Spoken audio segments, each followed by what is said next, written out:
सदगुरुदेव भगवान की जय। श्री मौनी बाबा भगवान की जय। आज की कथा में श्री दत्तात्रेय जी अवतार की कथा, श्री कपिल अवतार की कथा, श्री सनकादि अवतार की कथा, श्री राम जी के चरण चिन्ह, द्वादश प्रधान भक्त का उल्लेख किया जाएगा। संत फ्रांसीसी युवा अवस्था से ही परोपकार और दुखियों की सेवा में लगे रहते। उनके पिता कपड़े की दुकान करते थे। फ्रांसीसी को भी दुकान में उनका हाथ बटाना होता था। वे मौका लगते ही दुकान से कपड़े उठाकर गरीबों को दे देते थे। एक बार एक अनाथ आश्रम को उन्होंने कपड़े की पूरी गांठ ही दे दी। जब उनके पिता के एक मित्र को इसका पता चला तो वह बहुत खिन्न हुए। वह तुरंत फ्रांसीसी के पिता के पास पहुंचे। उनकी शिकायत करते हुए उन्होंने कहा, तुम्हारा बेटा तो दुकान का दिवाला निकाल देगा। वह जिसे चाहे उसे कपड़े की गांठ निकालकर सौंप देता है या नकदी दे देता है। उनके पिता ने उन्हें डांट लगाई और चेतावनी दी, यदि आगे से धन दौलत या कपड़ा लुटाया तो मैं तुम्हें अपनी संपत्ति से बेदखल कर दूंगा। फ्रांसीसी ने उत्तर दिया, पिताजी, मैं ऐसे संपत्ति लेकर क्या करूंगा जो दीन दुखियों के काम न आ सके। वैसे भी मैंने तो मानवता की सेवा का व्रत ले रखा है। यह कहकर उन्होंने तत्काल घर छोड़ दिया और पूरी तरह पीड़ितों उपेक्षितों की सेवा में लग गए। सदगुरुदेव भगवान की जय। मौनी बाबा भगवान को तो अपने प्रिय भक्तों के छोटे छोटे कार्यों का भी ध्यान रहता था। पदम सिंह बाबा के पोते नरेंद्र का पुत्र हर्ष का प्रथम जन्मोत्सव था। मौनी बाबा ने सोमही कहकर कार्ड पर लिखवाया था, प्रथम निमंत्रण आपको सदगुरु जी महाराज, मन हृदय में बैठकर पूर्ण कीजिए काज। जन्मोत्सव वाले दिन बाबा आए और आते ही बोले कि हम पूरब यानी कोडरियाँ जा रहे हैं। पदम सिंह ने उन्हें थोड़ा बहुत कुछ खिलाया और रास्ते के लिए पैक कर दिया। मौनी बाबा चलते चलते बोले, सुना वर्षा न बंद हुई आज। अरे स्कूल का दरवाज़ा खुलवा ले, वहीं खान पीन का व्यवस्था कर ले। उनकी आज्ञानुसार स्कूल के 4-5 कमरे खुलवा दिए गए। सचमुच ही खूब तूफान आया और वर्षा होती रही। उस दिन सब खाना पीना स्कूल में ही हुआ। एक और दफ़े मौनी बाबा आए तो उन दिन इनके खेत में ईख बुआई हो रही थी। उनके संग सिब्बन दादा थे। बाबा सिब्बन दादा से कहने लगे, अरे सिब्बन, चल ईख बुआवे। तू कहा चली ना, चल बुआई। वे खेत पर ही पहुँचे और कहने लगे, आज हम भी बुआएंगे। उस वर्ष बहुत जबरदस्त ईख पैदा हुई थी।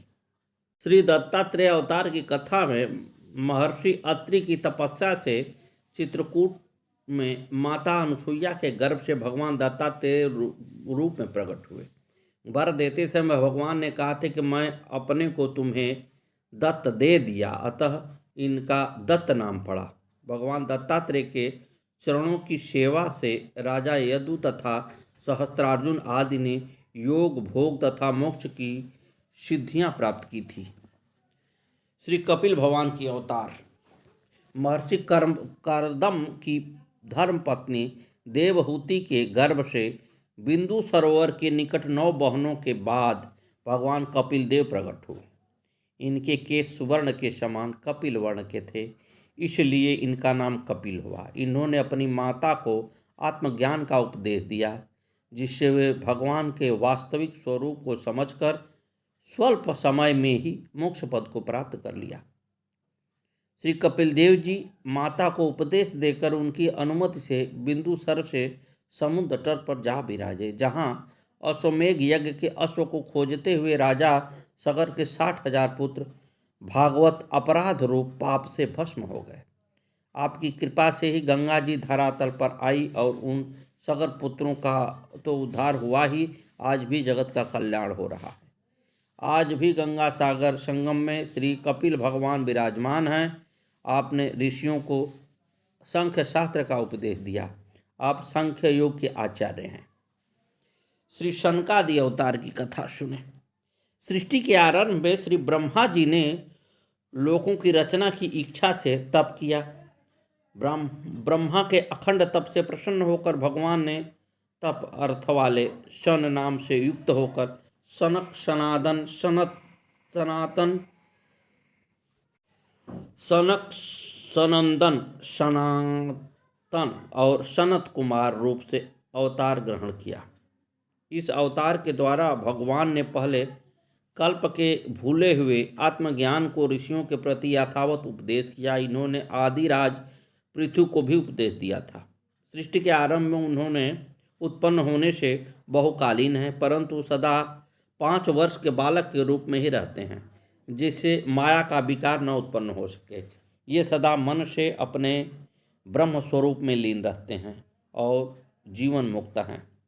इनको उत्पन्न करके ब्रह्मा जी ने जब यह आज्ञा दी कि जाकर प्रजा सृष्टि की रचना करो, तब इन्होंने प्रपंच विस्तार का अनौचित्य एवं वैराग्य पूर्वक भगवत भजन का औचित्य दिखाकर ब्रह्मा जी को निरुत्तर कर वन की राह पकड़ ली।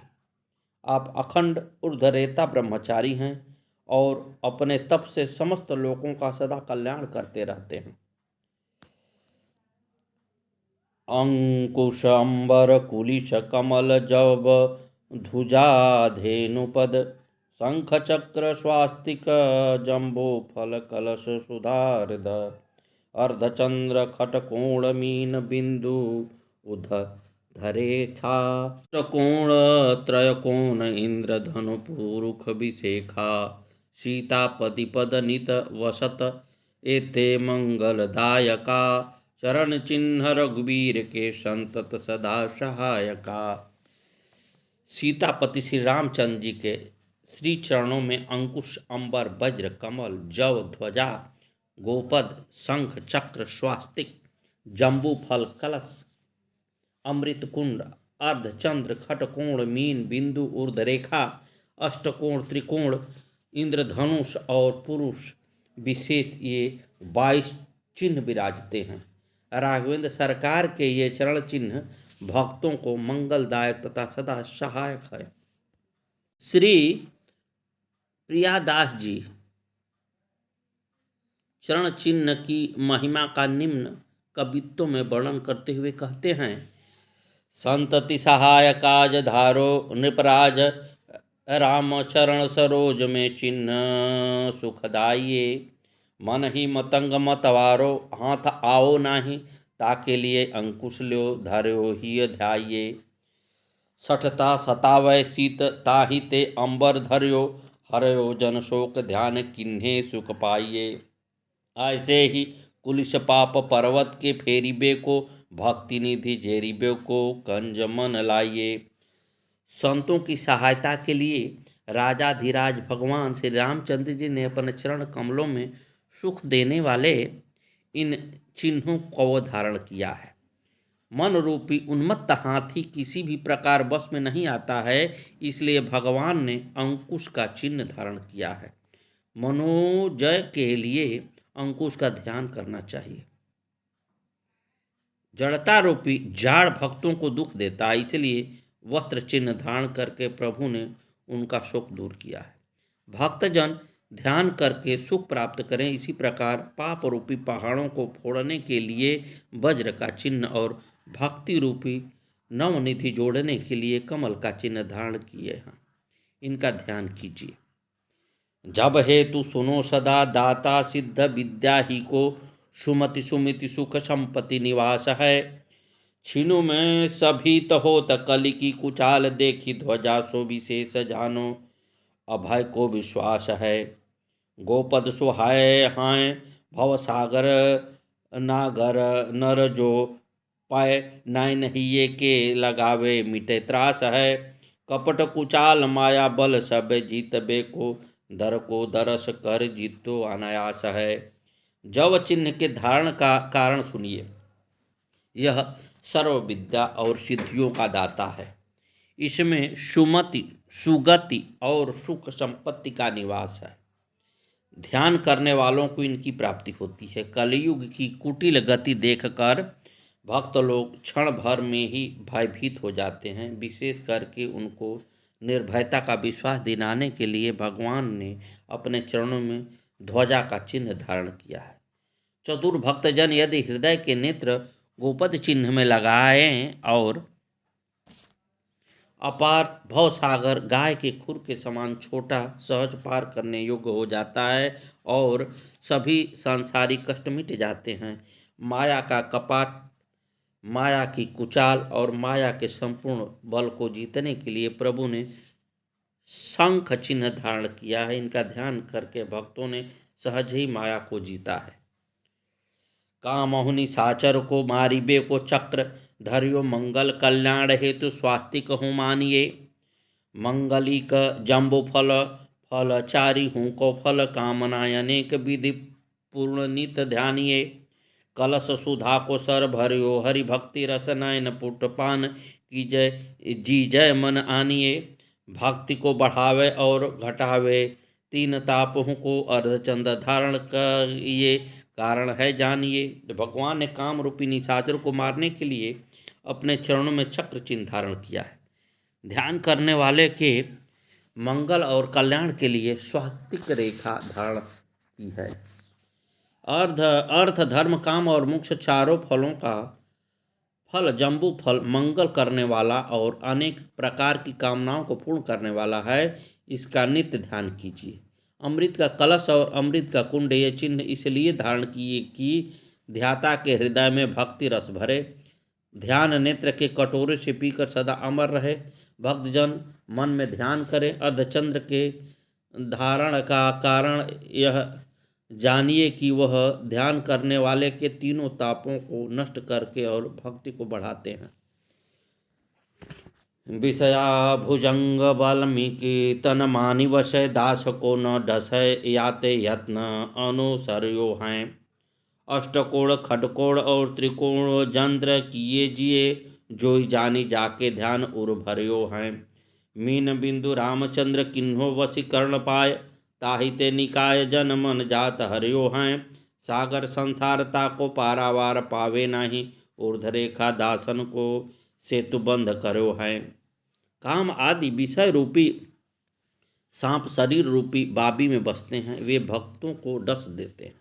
इसलिए यह उपाय किया है कि अष्टकोण खडकोण और त्रिकोण यंत्र चिन्हों को धारण किया। ऐसा जानकर जिसने हृदय में इनका ध्यान किया वे विषय रूपी सर्प से बचे और जीवित रहे, अर्थात उनका निरंतर भगवान में प्रेम बना रहा। भगवान श्री रामचंद्र जी ने अपने चरण कमलों में मीन और बिंदु चिन्हों को वशीकरण यंत्र बनाकर धारण किया। इससे बहुत से भक्तों के मन हरे जाते हैं। संसार रूप सागर अपार है, जिसका कोई पार नहीं पा सकता, इसलिए ऊर्ध्व रेखा धारण कर पुल बांध दिया है। ध्यान करने वाले सहज में ही संसार सागर पार कर जाते हैं। धनुपद माही धर्यो धार्यो शोक ध्यानी को, मानिनो को मार्यो मान रावणी सखिए। पुरुष विशेष पद कमल बसायो राम, हेतु सुनो अभिराम श्याम अभिलाषिए। सुधो मन सुधि बन सुधि कर तूति सब, ऐसो जन होय मोरो याही के ज्यों ही राखिए। जो पय बुद्धिवंत रसवंत रूप, संपत्ति में करी ये ध्यान, हरिनाम मुख भाखिए।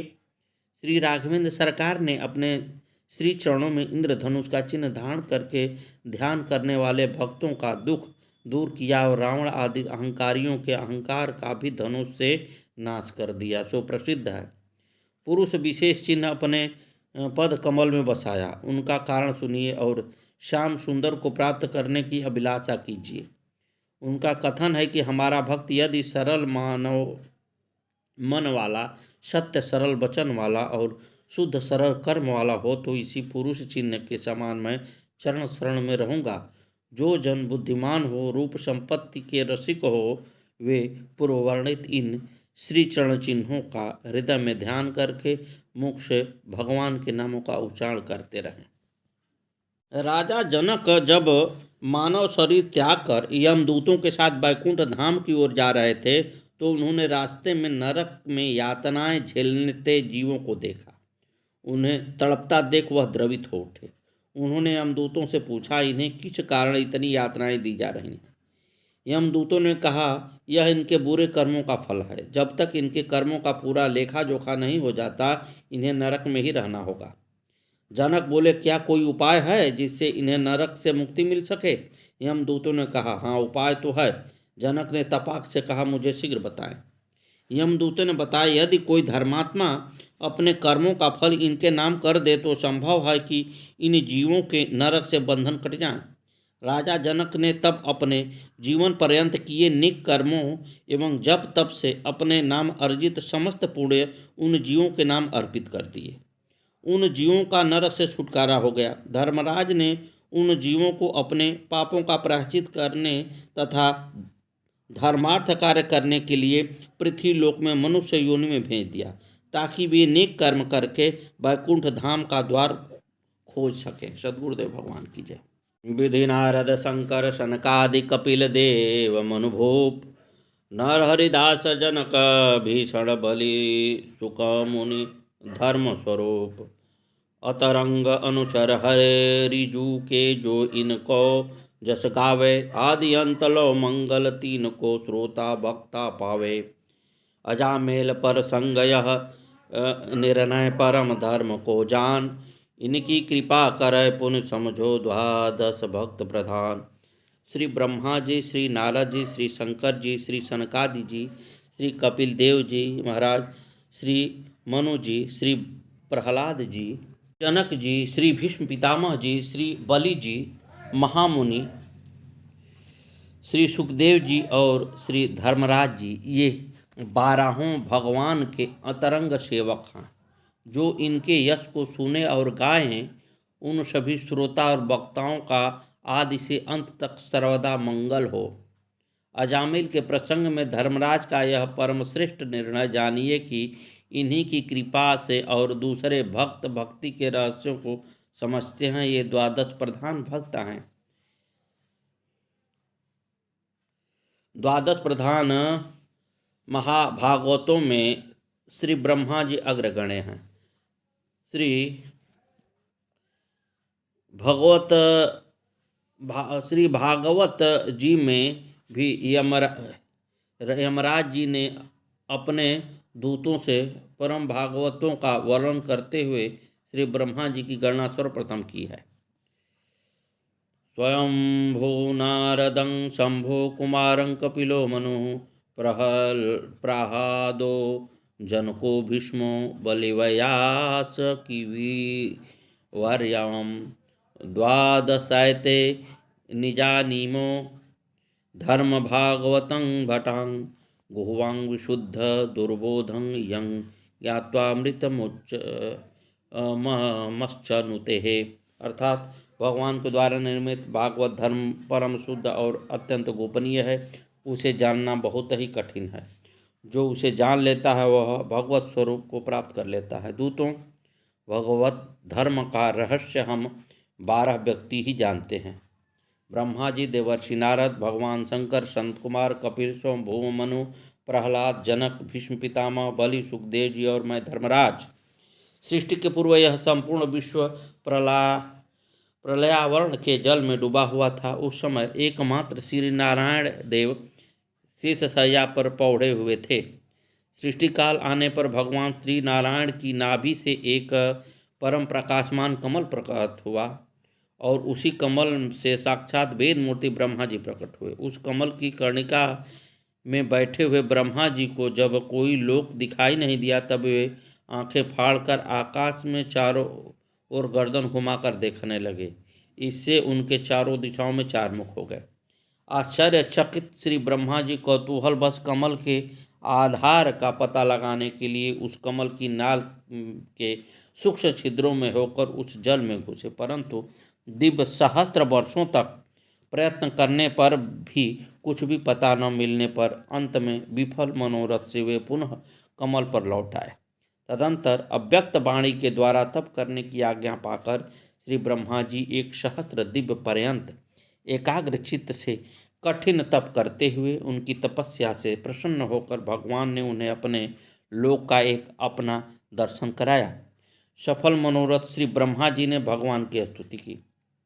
भगवान ने उन्हें भागवत तत्वों का 4 श्लोकों में उपदेश दिया, जिसे चतुश्लोकी की भागवत कहते हैं। उपदेश देकर भगवान ने कहा, ब्रह्मा जी, आप अविचल समाधि के द्वारा मेरे इस सिद्धांत में पूर्ण निष्ठा कर लो। इससे तुम्हें कल्प कल्प में विविध प्रकार की सृष्टि रचना करते समय रहने पर भी कभी मोह नहीं होगा। फिर भगवान ने अपने संकल्प से ही ब्रह्मा जी के हृदय में संपूर्ण वेद ज्ञान का प्रकाश कर दिया। यथा तेने ब्रह्महदांग आदिक वये गुह्वान्ति यत सूरयः। भगवान ने अपने संकल्प से ही ब्रह्मा जी को उस वेद ज्ञान का दान किया जिसके संबंध में बड़े बड़े विद्वान लोग भी मोहित हो जाते हैं। कालांतर में नारद जी की सेवा से संतुष्ट होकर ब्रह्मा जी ने उनको चतुश्लोक की भागवत तत्व का उपदेश किया और देवर्षि नारद ने वह तत्व ज्ञान भगवान वेद व्यास जी को सुनाया और वेद व्यास जी ने 4 श्लोक से ही 18,000 श्लोक के रूप में श्री भागवत महापुराण की रचना कर उसे श्री सुखदेव जी को पढ़ाया। इस प्रकार श्री भागवत का लोक में विस्तार हुआ। भगवान के द्वारा प्राप्त उपदेश का निरंतर चिंतन करते रहने से तथा भगवत स्वरूप का ध्यान करते रहने से श्री ब्रह्मा जी का अपने मन, वाणी और इंद्रियों पर इतना अधिकार हो गया कि सदा सर्वदा जगत प्रपंच में लगे रहने पर भी इनकी वृत्तियां स्वप्न में भी असत्य की ओर नहीं जाती हैं। श्री ब्रह्मा जी के परम सौभाग्य का क्या कहना है, जो कि ये भगवान के समस्त अवतारों के दर्शन स्तमन करते हैं। कलप कलप प्रतु प्रभु अवतरहि। इसके अनुसार ब्रह्मा जी के अधिकार काल में 3,600 बार भगवान के विविध अवतार होते हैं, क्योंकि एक कल्प ब्रह्मा जी का एक दिन होता है और 100 वर्ष की ब्रह्मा जी की आयु में 3,600 कल्प दिन, उतने ही रात्रि भी होते हैं। साथ ही प्राय अधिकांश अवतार ब्रह्मा जी की प्रार्थना से ही होते हैं। उसंगा नारदो यज्ञ, अर्थात प्रजापति ब्रह्मा जी की गोद से श्री नारद जी उत्पन्न हुए। जब ब्रह्मा जी ने इन्हें भी सृष्टि विस्तार की आज्ञा दी तो नारद जी ने यह कहकर कि अमृत से भी अधिक प्रिय कृष्ण सेवा छोड़कर कौन मूर्ख विष का भक्षण करेगा, ब्रह्मा जी की आज्ञा का अनौचित्य दिखाया।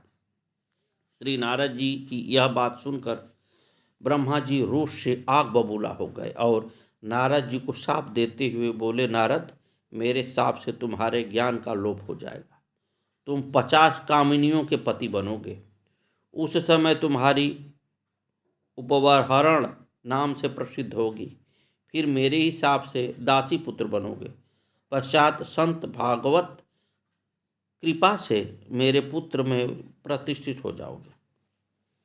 ब्रह्मा जी के दिए हुए उस शाप के ही कारण नारद जी आगे चलकर उपवहरण नाम के गंधर्व हुए और चित्ररथ गंधर्व की 50 कन्याओं ने उन्हें पति रूप में वरण कर लिया। एक बार वे पुष्कर क्षेत्र में श्री ब्रह्मा जी के स्थान पर गए और वहां श्री हरि का यशोगान करने लगे। तभी ब्रह्मा अप्सरा को नृत्य करते देख काम मोहित होने से वीर स्खलित हो गया, जिससे कुपित होकर ब्रह्मा जी ने शाप देते हुए कहा, तुम गंधर्व शरीर को त्याग कर शूद्र योनि को प्राप्त हो जाओ। शाप सुनकर उपहरण ने तत्काल उस शरीर को योग क्रिया के द्वारा छोड़ दिया और कालांतर में द्रुमिल गोपी की पत्नी कलावती के गर्भ से उत्पन्न होकर दासी पुत्र कहलाए। द्रुमिल गोप के स्वर्ग सिधार जाने पर कलावती एक सदाचारी ब्राह्मण के घर सेवा कार्य करती हुई जीवन यापन करने लगी। उस समय का अपना चरित्र बताते हुए नारद जी ने व्यास जी से कहा कि मैंने ब्राह्मण के घर चतुर्मास्या बिताने के लिए संतों में निवास किया। ब्राह्मण की आज्ञा से मैं माता समेत संतों की सेवा में लगा रहता था और पात्रों में लगी हुई उनकी जूठन दिन में एक बार खा लिया करता था, जिससे मेरे सब पाप दूर हो गए, हृदय शुद्ध हो गया। जैसा भजन पूजन वे लोग करते उसमें मेरी भी रुचि होने लगी। चतुर्मासा करके जाते हुए साधुओं ने मुझ शांत विनम्र बालक को भगवान के रूप ध्यान और नाम जप का उपदेश दिया। कुछ ही दिन बाद सायंकाल में गाय धोकर लौटते समय सांप के काटने से माता की मृत्यु हो गई। तब मैं भगवान की कृपा का सहारा लेकर उत्तर दिशा की ओर वन में चला गया। थक कर पीपल के नीचे बैठकर ध्यान करते हुए मेरे हृदय में प्रभु प्रकट हो गए। मैं आनंदमग्न हो गया, परंतु वह झांकी तो विद्युत की भांति आई और चली गई। मैं पुनः दर्शन पाने के लिए व्याकुल हो गया। उस समय आकाशवाणी ने आश्वासन देते हुए बताया, अब इस जन्म में तुम मुझे नहीं देख सकते। यह एक झांकी तो मैंने तुम्हें कृपा करके इसलिए दिखाई कि इससे दर्शन में तुम्हारा चित्त मुझ में लग जाए। तब मैं दया में भगवान को प्रणाम कर उनका गुण गाते हुए पृथ्वी पर घूमने लगा। समय आने पर मेरा वह शरीर छूट गया। तब दूसरे कल्प में मैं ब्रह्मा जी का पुत्र हुआ। व्यास जी, अब तो जब मैं वीणा बजाकर प्रभु गुणगान करता हूँ तो बुलाए हुए की तरह भगवान मेरे चित्त में तुरंत प्रकट हो जाते हैं। नारद जी देवर्षि हैं तथा वेदांत, योग, ज्योतिष, वैदिक, संगीत तथा भक्ति के मुख्य आचार्य हैं। पृथ्वी पर भक्ति प्रचार का श्रेय आपको ही है।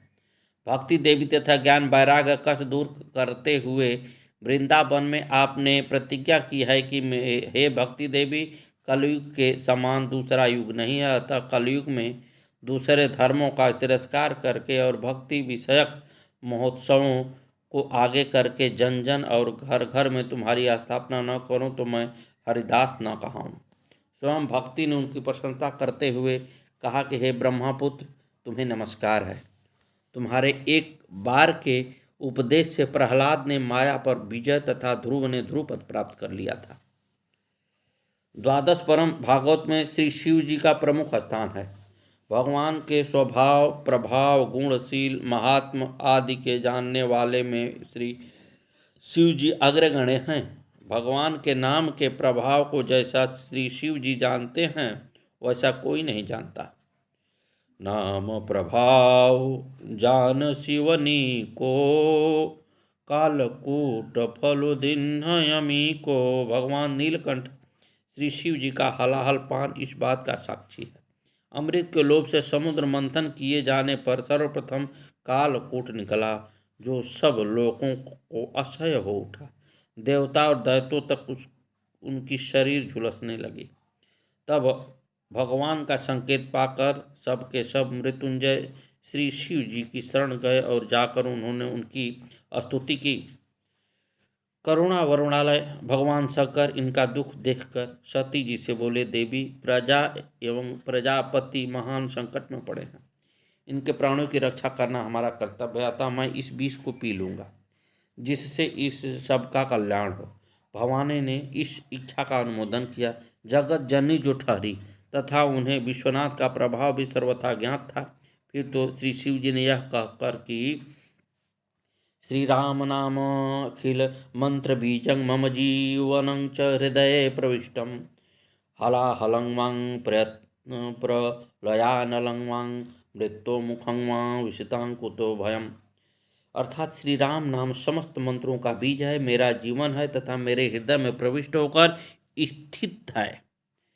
फिर तो चाहे हलाहल पान करना हो, चाहे प्रलय पान करना हो, चाहे मृत्यु के मुख में क्यों न हो प्रवेश करना हो, भय ही किस बात का है। हलाहल विष भी पान कर लिया और आश्चर्य की बात है कि खायो कालकूट भयो अजर अमर तनु। हलाहल के प्रसंग से श्री शिव जी की निष्ठा तथा जीवों पर दया का भाव प्रकाश में आता है। श्री तुलसीदास जी कहते हैं कि जरत सकल सुर वृंद विषम गरल जेहि पान की, तेहि न भज में तेहि न भजसि मन मंद को कृपाल शंकर सरिष। श्री शिव जी स्वयं निरंतर राम नाम जपते रहते हैं। तुम पुनि राम राम दिन राति, सादर जपहु अनंग राति। संतत जपत शंभु अविनाशी, शिव भगवान ज्ञान गुण राशि। तथा अपनी अत्यंत प्रिय काशीपुरी में मरने वाले प्रत्येक प्राणी को मृत्यु क्षण में श्री राम नाम का उपदेश देकर उसे मुक्त कर दिया करते हैं। यथा अहं भगवन्नाम मृणंकितार्थो वसामि कस्यामनिशं भवान्यां मुमुखमाणश्चं विमुक्ते अहं दिशामि मंत्र तव राम नाम। आध्यात्म रामायण अर्थात मैं आपके नाम के गुणों से कृतार्थ होकर काशी में भवानी सहित निवास करता हूँ और मरणासन प्राणियों की मुक्ति के लिए उनके कान में आपका मंत्र राम नाम का उपदेश करता हूँ। श्री राम जी के साथ श्री शिव जी का संबंध त्रिविध है। सेवक स्वामी सखा सिय पी के अर्थात शिव जी श्री सीतापति रामचंद्र के सेवक भी हैं, सखा भी हैं और स्वामी भी हैं। इस भव का प्रकाश उस समय होता है जब श्री रामचंद्र जी ने सेतु बंधन के समय शिवलिंग की स्थापना की और उनका नाम रामेश्वर रखा। नामकरण होने के पश्चात परस्पर रामेश्वर शब्द के अर्थ पर विचार होने लगा। सर्वप्रथम श्री राम जी ने इनमें तत्पुरुष समास बताते हुए अर्थ किया, रामस्य ईश्वरः, राम के ईश्वर।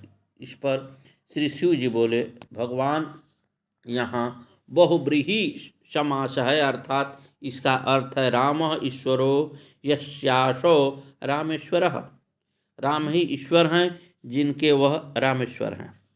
इस भांति है ब्रह्मादिक देवता हाथ जोड़कर बोले कि महाराज इसमें कर्म धारण समास है, अर्थात रामश्चासो ईश्वरश्चं, अथवा यो राम स ईश्वरः, जो राम वही ईश्वर, ऐसा अर्थ है। इस आख्यायिकी से तीनों भाव स्पष्ट हैं।